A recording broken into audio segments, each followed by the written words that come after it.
আপনার বাবা কোথায়, আপনার বাবাকে তো আগে দেখতাম, এখন কেন দেখি না, আপনার ভিডিওতে কেন তাকে দেখা যায় না, সে কি এখনো হিন্দু না মুসলমান, এরকম অনেক ধরনের কথা বলেন। বলো তুমি।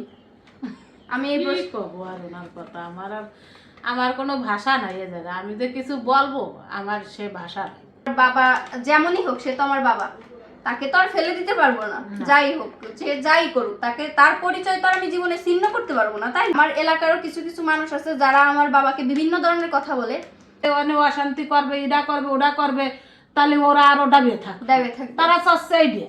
অলরেডি 70 কেজি হয়ে গেছি, সবাই একটু বেশি বেশি করে নজর দেন, জানি কমে যাই তাড়াতাড়ি করে। আমি তো জীবনে ভাবি না, তুমি ভাবছো আমি 40 কেজি থেকে 70 কেজি, আমার গায়ে 40 কেজি ওজন ছিল, এখানের আড্ডি এরকম উঁচু হয়ে থাকতো, তাই না? আসসালামু আলাইকুম, hello everyone, welcome back Tanvir and happy YouTube channel. আপনাদের সবাইকে স্বাগতম আজকে নতুন একটা ব্লগে।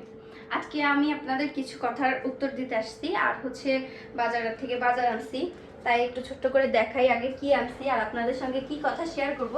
আপনারা আমার প্রত্যেকটা ভিডিওতে জিজ্ঞাসা করেন যে আপু আপনার বাবা কোথায়, আপনার বাবা কোথায়, এইটা নিয়ে আমি কিছু কথা বলবো।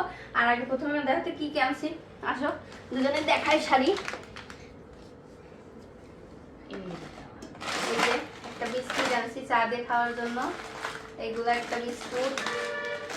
এটার ভিতরে হচ্ছে ডাল, এই ডালগুলো ঢালতে হবে। মা কোটা কিসের ডাল? ওই যে কি ডাল জানি, কোটা আনো একটু, ওই যে একটা কোটা আনো। ওনে মাতে ভাই এটার মধ্যে কি ছিল, কেমন গন্ধ, তো ধোয়াতে হবে। এই যে কি? হ্যাঁ ওইটাতে ভালো। একটা কেজিটা কই গেল, একটা কেজি আনছি কিচেনের কাজ করার জন্য। সুন্দর আছে। আগে সেটা কি নষ্ট হয়ে গেছে। এই যে একটা ফালুদা মিক্সড আনছি, মানে অনেকদিন ধরে ফালুদা খাইতে মন চাচ্ছে, কিন্তু এই কি বলবো, যে শহরে থাকি আমরা, এখানকার কোনো খাবার খেয়েই নিজেদের শান্তি অনুভব করি না, তাই হচ্ছে আমি মিক্সড ফালুদা নিয়ে আসছি। এটা বাসায় নিজেরা বানাবো ইনশাআল্লাহ, আপনাদের সঙ্গে ভিডিও শেয়ার করবো না কিভাবে বানাই, আপনারা যদি দেখতে চান। হ্যাঁ বাসা দিয়ে হ্যাঁ বাসায় বানাবো তো। একটা ড্রাই কেক আনছি, এগুলো হচ্ছে সম্পূর্ণ আমাদের আমাদের 1 মাসের খাবার আর কি। আপনারা আবার কেউ ভাইবেন না যে এটা কি আমরা শেষ করে ফেলবো, এটা 1 মাসের জন্য নিয়ে আসছি। আর গরমের জন্য ট্যাং নিয়ে আসছি, প্যাকেটটা আনছি, আমাদের কাচের কৌটা আছে, রোজার ভিতর কিনা হয়েছিল, এটার ভিতরে এটা ঢেলে রাখবেন, তাই না? এটারও লাভ বলো।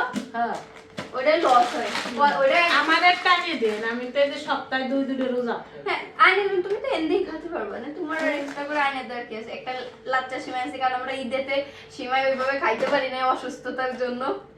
এই যে চা পাতা, এই যে একটা জুস আনছি, জুস না দুধ? জুস। এই যে আরেকটা, এর মধ্যে নাকি জুস। এই যে জাল টোস্ট, চানাচুর,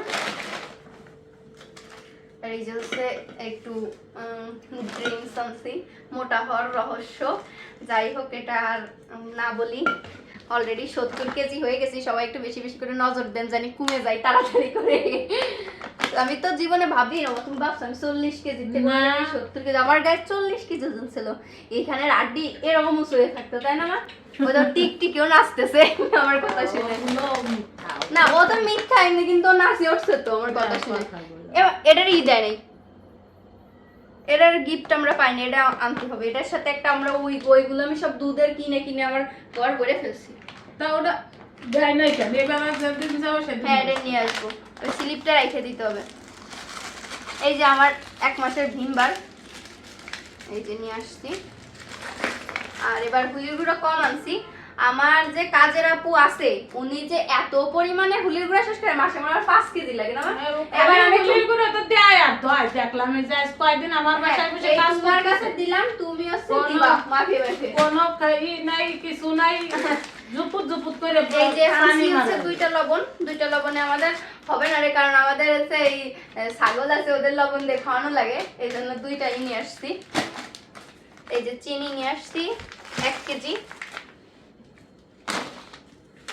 হ্যাঁ এই যে আরেকটা, এই যে আরো ডাল আনছি, এটা আনছি মুগ ডাল, মুগ ডালই তো বলে।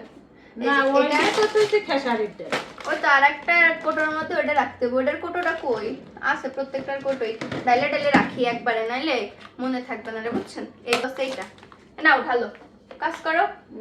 আমি কি জানতো না কাম বাকি করে আর কমে একটু ছিঁড়া হাওয়া ছেড়ে দাও। দেশের কি সিজার আনছিস বলে তাই দে। দাও আমার কাছে, আমি কাটে দিচ্ছি। এটা অটোমেটিক কল। ও খুদা খুদা না এর মধ্যে হাওয়া ভরা। কাচি ভালো না, ধান না। এই যে আমাদের এত বড় বিল হয়েছে লিস্ট। এই যে টয়লেট টিস্যু, আর এটা হচ্ছে একটা মিষ্টি টোস্ট। আগের পুরানো আমলের এইটা মিষ্টি টোস্ট, এটা আমার অনেক ভালো লাগে। মা তোমার কাছে এটা ভালো লাগে না? ওই যে ওইটার ডিব্বাটা, ওই যে এটা ডালতে হবে। আর এই যে কয়েকটা চিপস আনছি, এটা মুখো। এই যে এইগুলা আমাদের খাওয়ার মানুষ আছে। মুখ কি দিচ্ছি, দাঁড়া এটা আমি লাগাই রাখি। এখন উপরে উঠে বসি, তারপরে আপনাদের সঙ্গে কিছু কথা শেয়ার করবো আজকে। যে কথাগুলো অনেকদিন ধরে ভাবতেছি শেয়ার করবো করা হচ্ছে না। আপনারা প্রত্যেকটা ভিডিওতে আমাকে কম বেশি কমেন্ট করেন যে আপু আপনার বাবা কোথায়, আপনার বাবাকে তো আগে দেখতাম এখন কেন দেখি না, আপনার ভিডিওতে কেন তাকে দেখা যায় না, সে কি এখনো হিন্দু না মুসলমান, এরকম অনেক ধরনের কথা বলেন। দেখেন না তার প্রথম কারণ আমি বলি, যখন এই যে পপিকে নিয়ে ঝামেলা হলো তারপর থেকে তো আমাদের কাছ থেকে গেল, তারপরে আসে আমার মার সঙ্গে বিচ্ছিরি ঝগড়া ঝামেলা করে আবার চলে যায়। বলো তুমি, আমি এই কি কবো আর ওনার কথা। আমার কোনো ভাষা নাই এ জায়গা। আমি যে কিছু বলবো আমার সে ভাষা নাই। এইটাই হচ্ছে যা মেইন আছে কাহিনী, বাস্তবে যেটা হচ্ছে সত্য কথা। আমি আপনাদের বলতে চাচ্ছি যে আর আপনারা সবাই দোয়া করবেন যেদিন উনি উনার বুঝবে সেদিন উনি আসবে। আমি বিশ্বাস করি কি জানেন, যে আমাদের প্রিয় নবীজিরও তো চাচা ছিল যাকে তিনি শেষ অবধি দাওয়াত দিয়ে গেছে। আর আমি যতদিন বেঁচে আছি আমি ততদিন আমার বাবা যেমনই হোক, সে তো আমার বাবা, তাকে তো আর ফেলে দিতে পারবো না। যাই হোক, যে যাই করুক, তাকে তার পরিচয় তো আর আমি জীবনে ছিন্ন করতে পারবো না, তাই না? তো আর আমার এলাকারও কিছু কিছু মানুষ আছে যারা আমার বাবাকে বিভিন্ন ধরনের কথা বলে, অনেক ধরনের অনেক মানে পরামর্শ দেয়। আমি সত্যি আমার বাবার সাথে তো আমার আজকে হয়তো বা খারাপ সম্পর্ক থাকতে পারে, কিন্তু একদিন না একদিন তো ভালো হবে। আমি সত্যি আমার বাবার মুখ দিয়ে আমি যেদিন ওই মানুষগুলোর নাম শুনবো না, আমি যে অন ক্যামেরায় বলে দিচ্ছি, যায় আমি সত্যি এগুলো আমি একটা করে কৈফিয়ত আমি নিব যে কেন এরকম করা হয়েছে। এমনিতে তো ছোটবেলা থেকে আমাদের তারা তো কোনোদিনও আজকে না বলে তো তারা তো কোনোদিন আমার ভালো চাই নাই। আমার ভালো তারা কোনোদিন চাই না। এখন চাবে কেন? এখন তো দেখতেছে তার মাইয়ে পরিপূর্ণ আছে, তার ছেলেও ভালো হয়ে যাচ্ছে, তার বউও সুন্দর ভালোভাবে চলাফেরা করতেছে, আগের মতন তো ওরকম কষ্ট করে জীবন যাপন করতেছে না। এখন দিয়ে ওরা দেখতে দেই ওরা ভালো হয়ে যাচ্ছে। তাহলে এরা যদি আমরা খারাপ পরামর্শ দিব যে অনেক অশান্তি করবে, এটা করবে ওটা করবে, তাহলে ওরা আরো ডাবিয়ে থাকবে। তারা চাচ্ছে এই দিয়ে, কিন্তু সে তো বোঝে না। সে বোঝে না নাকি না আল্লাহ তারে বোঝার তৌফিক এখনো দেয় নাই, সেটা আল্লাহ মাহবুদ ভালোই জানে, আমরা জানি না। কিন্তু তারপরে সবার কাছে আমি এইটুকুই বলবো যে সবাই তার জন্য একটু বেশি বেশি দোয়া করবা যে সেও যেন তাড়াতাড়ি দিনের পথে আসে, আমাদের মতন এরকম ভাই থাকে, এরকম তারে জন্য আল্লাহ তাআলা তারে এরকম হিদায়াত দেয়। আমার হ্যাপিকে নিয়ে আমি কখনো ভাবিছিলাম না যে আমি এত বড় সুন্দর একটা জীবন পাবো, এরকম সুন্দর একটা জীবন যাপন আমি চালাতে পারবো, বা আমার এরকম ভালো দিন আসবে কখনো আমি ভাবিছিলাম না। কিন্তু সবই তো আল্লাহর দান। আল্লাহ চাইছে বিদায় আজ আমি এত ভালো আছি, এত ভালো থাকতে পারতেছি, এত সুন্দর একটা জীবন আমি পাইছি। খালি আমি নিয়ে আমার ফ্যামিলির সবাই পাইছে। তাই সবার কাছে আমি বলবো যে সবাই আমাদেরকে ভালোবাসে না, আবার সবাই আমাদেরকে ভালোবাসে। তা এই জন্যই বলবো যে সবাই আমাদের জন্য আরো বেশি বেশি দোয়া করবা যেন সে আমাদের মতন এরকম যেন হয়ে যায়। আল্লাহ পাক যেন তারে এই এই এই ঈদে দেয় যে সে আমাদের মতন এরকমই থাকুক। আমি তার কোনোদিন তার কাছে আমি কোনো কিছু চাই নাই, আমার এখনো অবধি তার কাছে আমার কিছু চাওয়ার নাই। শুধু চাওয়ার আছে এইটুক যেন সে ভালোভাবে থাকুক, সে আমাদের কাছে ভালো থাকুক, ভালো পথে চলুক, মানুষের পরামর্শ না নিক। এবং আপনারা সবাই দোয়া করবেন। আর যারা এই পরামর্শগুলো দেন, সত্যি আমি তাদের জন্য আমি কখনোই কারোর জন্য মনের থেকে বদদোয়া করি না, কিন্তু আল্লাহ আপনাদের কোনোদিনও ভালো করবে না।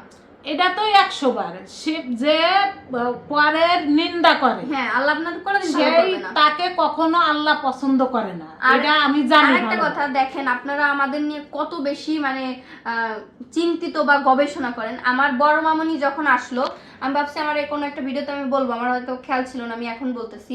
আমার বড় মামুনি যখন আসলো, আমার মায়ের বড় বোন, তো আমার ছোট মামুনির বাসায় হচ্ছে আমার বড় মামুনি বেড়াইতে গেছিল। তো ওইখানে যাওয়ার পর ওইখানের মহিলারা আমার বড় মামুনির কাছে দৌড়ে আসছে যে এই হ্যাপিরা কি করে রে, আমার বিটা বিদেশ থাকে, তাও তো আমি এত কিছু করতে পারলাম না, ওরা এমন কি করে যে ওরা এত কিছু করতে পারছে, তা করতে পারবো না। আমার জামাই আলহামদুলিল্লাহ, আমার জামাই, আমার শ্বশুর, আমাদের যা আছে আল্লাহর কাছে লাখ লাখ শুক্রিয়া যে আল্লাহ আমাদের যতটুকু দিছে আলহামদুলিল্লাহ। আমাদের যা কিছু আছে তার চেয়ে বেশি আছে হলো আমাদের সবার দোয়া। তাহলে যাদেরকে সবাই ভালোবাসে আল্লাহ পাকও তাকে ভালোবাসে। যাই হোক, আমি আজকে আর ভিডিওতে বেশি কথা বাড়ালাম না, আশা করি আপনাদের কথার উত্তর পাইছেন। আর আমাদের বাসায় কারেন্ট চলে গেছে, এটাও ফোনের ফ্ল্যাশ জ্বলতেছিল দেখে আমরা কি করতে পারলাম, কন্টিনিউ করতে পারলাম। এখন এই বাজার গোছাই, এই দেখেন কত কিছু যে জমা হয়েছে, এগুলা সম্পূর্ণ গোছাই ফেলাই। আর ইনশাল্লাহ অন্য ভিডিওতে আপনাদের সঙ্গে আবার দেখা হবে, কথা হবে। আপনারা সবাই ভালো থাকেন, সুস্থ থাকেন। আর যারা আমার ফেসবুক পেজটা এখনো ফলো করেন নাই, সবাই ফলো করে দিয়েন। আর আমার ইউটিউব চ্যানেলটা সবাই সাবস্ক্রাইব করে দিয়েন, আর ভিডিওতে লাইক দিন অবশ্যই। আল্লাহ হাফেজ। আল্লাহ হাফেজ।